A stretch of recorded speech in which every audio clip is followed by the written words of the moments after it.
استغفار صرف زبان کے چند الفاظ نہیں، یہ روح کی دھلائی ہے۔ یہ وہ عمل ہے جو ماضی کی غلطیوں کو بوجھ بننے سے روکتا ہے اور مستقبل کو امید سے بھر دیتا ہے۔ جب بندہ استغفر اللہ کہتا ہے تو وہ اپنے رب سے یہ اقرار کرتا ہے کہ میں کمزور ہوں اور تو کامل ہے۔ یہی عاجزی رحمت کو متوجہ کرتی ہے۔ استغفار روح کو پگھلا دیتا ہے اور دل کو نرم بنا دیتا ہے، اور نرم دل ہی اللہ کے قریب ہوتا ہے۔ استغفار کی ایک برکت یہ ہے کہ یہ بند دروازوں کو کھول دیتا ہے۔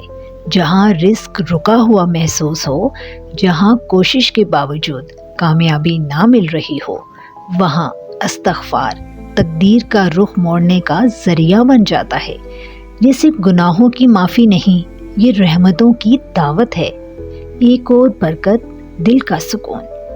بعض اوقات مسئلہ ختم نہیں ہوتا مگر بے چینی ختم ہو جاتی ہے۔ حالات وہی رہتے ہیں مگر دل مطمئن ہو جاتا ہے۔ کیوں؟ کیونکہ استغفار انسان کو اللہ کی حفاظت میں لے آتا ہے۔ اور سب سے خوبصورت پہلو یہ ہے کہ استغفار امید کو زندہ رکھتا ہے۔ یہ ہمیں یاد دلاتا ہے کہ چاہے ہم کتنی ہی بار گرے ہوں، اللہ کی رحمت ہم سے بڑی ہے۔ تو آج سے استغفار کو صرف گناہ کے بعد کا عمل نہ بنائیں، اسے ہر سانس کے ساتھ جوڑ لیں۔ صبح کا آغاز استغفار سے کریں، رات کا اختتام استغفار پر کریں۔ یقین جانیں جہاں استغفار ہوتا ہے وہاں اندھیرے زیادہ دیر نہیں ٹھہرتے۔